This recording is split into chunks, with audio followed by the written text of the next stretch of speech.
ना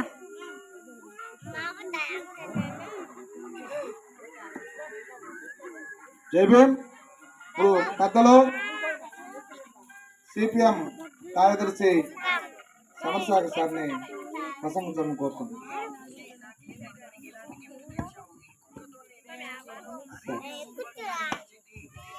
శ్రీధనమల్లి గ్రామంలో ఉన్నటువంటి ఈ సెంటర్ ప్రజలందరికీ కూడా అందరికీ వందనాలు. ఈరోజు అంబేద్కర్ గారి 68వ వర్ధంతి సందర్భంగా మన పిల్లలు ప్రభాకర్ గారిని వెంకయ్య ఇక్కడ ఈ సమావేశాన్ని ఏర్పాటు చేసి మిమ్మల్ని చైతన్యపరచాలనుకోవడానికి ముందుగా వాళ్లకు అభినందనలు తెలుపుతున్నాం. ఎక్కడో చేయడం కాదు, ఇటువంటి దగ్గర చేయడానికి వాళ్ళు ప్రయత్నం చేసినందుకు వాళ్లకు ప్రత్యేకమైనటువంటి ధన్యవాదాలు. తర్వాత ఈ సమావేశంలో వేదిక మీద ఉన్నటువంటి మిత్రులందరికీ, ఈ గ్రామస్తులందరికీ కూడా వందనాలు తెలియపరుచుకుంటూ, ఈ పాట విన్నారు కదా, ఎవరి గురించి పాడారు? అంబేద్కర్ గారి గురించి పాడారు. ఈరోజు ఆయన మరణించినటువంటి రోజు. చాలా మంది పుడుతుంటారు, మరణిస్తుంటారు. కొంతమంది మహానుభావులు జనం కోసం పుడుతుంటారు. అటువంటి మహానుభావుల్లో అంబేద్కర్ గారు ఒకరు. ఆయన చదివిన చదువుకు, ఆయన జనం గురించి ఆలోచన చేయకుండా ఆయన స్వార్థంగా ఆలోచన చేసి ఆయన కుటుంబాన్ని గురించి ఆలోచన చేస్తుంటే ఈ దేశంలో సంపన్నుల్లో ఆయన ఒకడుగా ఉండేవాడు. లేదు, ప్రపంచంలో ఉండేటటువంటి పెద్ద ఉన్నతమైనటువంటి పదవుల్లో ఏదో ఒక పదవి అనుభవించి పోయి ఉండేవాడు. కానీ ఆయన జీవితం అంతా ఏమనుకున్నాడు? ఈ దేశంలో ఉండేటటువంటి పేద బడుగు వర్గాల కోసం పని చేయాలనుకున్నాడు. వాళ్ళ కోసం తన జీవితాన్ని త్యాగం చేయాలనుకున్నాడు. త్యాగం చేశాడు. త్యాగం చేయడంలో ఆయన ఈ భారతదేశం నిలిచి ఉండేంత వరకు, ప్రజాస్వామ్య దేశంగా ఉండేంత వరకు ఆయన పేరు ఉండాల్సిందే. మనం ఈ రాజ్యాంగాన్ని అనుసరించేంత వరకు ఆయన పేరు ఉండాల్సిందే. ఆయన పేరు లేకుండా ఆయన మర్చిపోయి రాజ్యాంగం ఉండదు. ఆ విధంగా గుర్తుండిపోయేటట్టుగా మనుషులు ఎన్ని తరాలైనా ఆయన పేరు ఈ దేశంలో చిరస్థాయిగా నిలిచిపోయేటట్టుగా ఆయన చేసి వెళ్ళాడు. ఏం చేశాడు అంత గొప్పగా? ఏం చేశాడు? ఆయన ఏం చేశాడంటే, భారతదేశాన్ని అంతకుముందు తెల్లోళ్ళు పరిపాలిస్తున్నారు కదా, వాళ్ళతో పోరాటం చేసి మన దేశాన్ని మనం సాధించుకున్న తర్వాత మనం ప్రజాస్వామ్యం మనమే పరిపాలన చేసుకోవాలనుకున్నాం. దానికోసం మనం ఓట్లేసి మన మధ్యలో ఉండే వాళ్ళను ఎమ్మెల్యేలుగా, ఎంపీలుగా పంపించి మనల్ని మనమే పరిపాలన చేసుకుంటున్నాం. అది మన దేశంలో పరిపాలన వ్యవస్థ. మనల్ని మనమే పరిపాలన చేసుకుంటున్నాం. దీన్ని ప్రజాస్వామ్యం అంటారు. ఆ రాజకీయంలో ప్రజాస్వామ్యం ఉంది. ఆయన దీనికన్నా భిన్నంగా ఇంకోటి కోరుకున్నాడు. అదేంటంటే సమాజంలో ప్రజాస్వామ్యం కావాలనుకున్నాడు. సామాజిక ప్రజాస్వామ్యం, అది ఆయన కోరుకున్నాడు.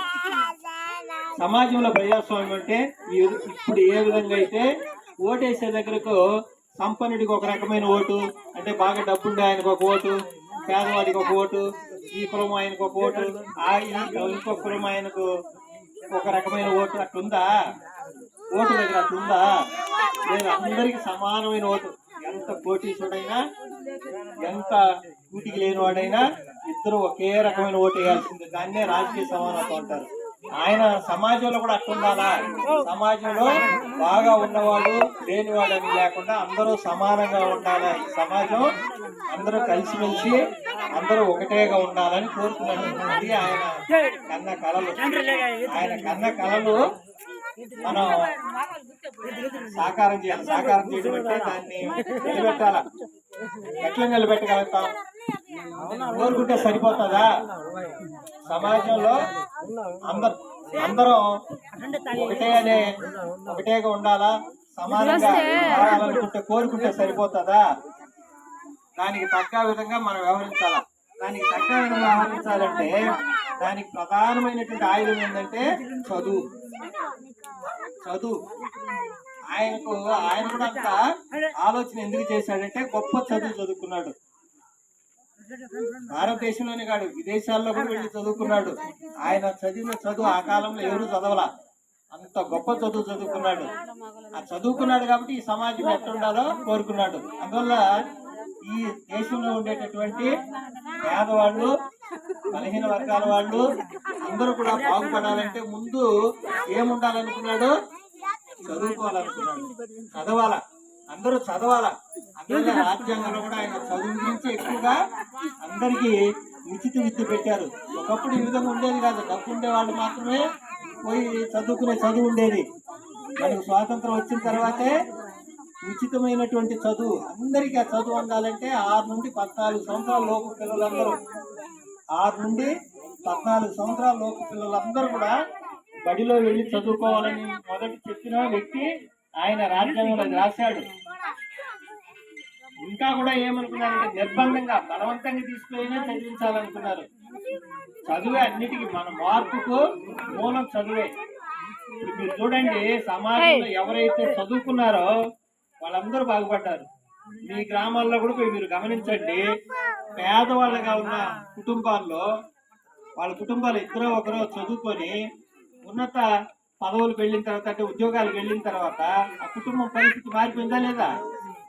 మన కంటి ఎదురుగుండానే కనిపిస్తుంది. కాబట్టి మనం ఎంత ఆస్తి సంపాదించామనేది కాదు, ఎంత గొప్పగా పిల్లలు చదివించాము అనే దాని మీద ఉంటది. అదే ఆయన కోరుకున్నది. అందువల్ల మనమందరం కూడా ఏం చేయాలా? పిల్లలు చదివించాలి. మీరు ఎంత సంపాదించినా ఒక 1/2 ఎకరానో 1/4 ఎకరానో కొనిపెట్టగలుగుతారు. 1/2 ఎకరానో 1/4 ఎకరానో కొనిపెట్టగలుగుతారు. కానీ వాళ్ళని చదివించేస్తే ఇటువంటి 1/2 ఎకరా 1/4 ఎకరాలు 100 కొంటారు వాళ్ళు. నేను ఒక ఉదాహరణ చెప్తా. కోటపల్లూరులో ఒక పెద్ద ఆయన ఉన్నాడు, నాకు అధికారిగా కూడా ఉన్నాడు. ఆయన ఒకప్పుడు వాళ్ళ నాయన ఎమ్మెల్యే కూడా ఉన్నాడు. వాళ్ళ ఆయన భాగాల్లో ఆయన 14 ఎకరాలు పొలం వచ్చింది చెరువు కింద. ఆ 14 ఎకరాల్లో కూతురికి 7 ఎకరాలు, కొడుకు 7 ఎకరాలు రాసిచ్చేసాడు. ఆయన కొడుకును చదివించి హైదరాబాద్ లో ఉద్యోగంలో పెడితే అది చాలదు, నేను ఇంకా పెద్ద చదువు చదవాలనుకున్నాడు ఆ పిల్లోడు. మా నాయన వచ్చి డబ్బులు అడిగితే నా దగ్గర డబ్బులు లేవు, నీకు ఇచ్చినటువంటి పొలం అమ్మి చదువుకో అన్నాడు. ఆ 7 ఎకరాలు అమ్మేశాడు చెరువు కింద. నేను కూడా అన్నా, సార్ మీరు 7 ఎకరాలు చెరువు కింద బంగారం లాంటి పొలాన్ని అమ్మేస్తున్నారు, తిరిగి అది కొనగలుగుతారా అన్న. వాడు చదువుకోవాలనుకున్నాడు, తెలిసాక వాడి ఆస్తి వాడికి ఇచ్చేస్తానని అమ్మి ఇచ్చేశాడు. అబ్బాయి పోయి చదువుకున్నాడు, బాంబేలో పోయి ఉద్యోగంలో చేరాడు, తర్వాత అమెరికా వెళ్ళిపోయాడు. ఈ రోజు పరిస్థితి ఏంటంటే ఆ 7 ఎకరాలు ఒక మూలపడి కాదు, ఒక నెల్లూరులోనే కనీసం 20-30 కోట్ల రూపాయలకు విలువ కలిగినటువంటి బిల్డింగ్లు కొనిపెట్టుంటాడు. సూడూరుపేటలోనే ఒక 10-15 కోట్ల రూపాయల ఆస్తి ఉంది. ఎట్లా సంపాదించాడు అతను? చదువు. కాబట్టి ఆ 7 ఎకరాలను అట్టే పెట్టేసి వాళ్ళ నాయన అమ్మకుండా ఉండుంటే ఇన్ని కోట్ల రూపాయల ఆస్తి ఆ పిల్లలు చదివి సంపాదించి ఉండగలుగుతాడా? సమాజంలో అంత గుర్తింపు వచ్చుంటాడా? అమెరికాలో పోయి అంత పెద్ద ఉద్యోగం చేసి ఉండగలుగుతాడా? కాబట్టి చదువు మించినటువంటి ఆస్తి ఏమి లేదు. మీరు అట్లా మీ బిడ్డలు చదివించాలని అనుకుంటున్నారా? అందరూ చదివిస్తున్నారు కానీ మీరు చదివించడం. మీకోసం మీ ఊర్లో హై స్కూల్ పెట్టడం కోసం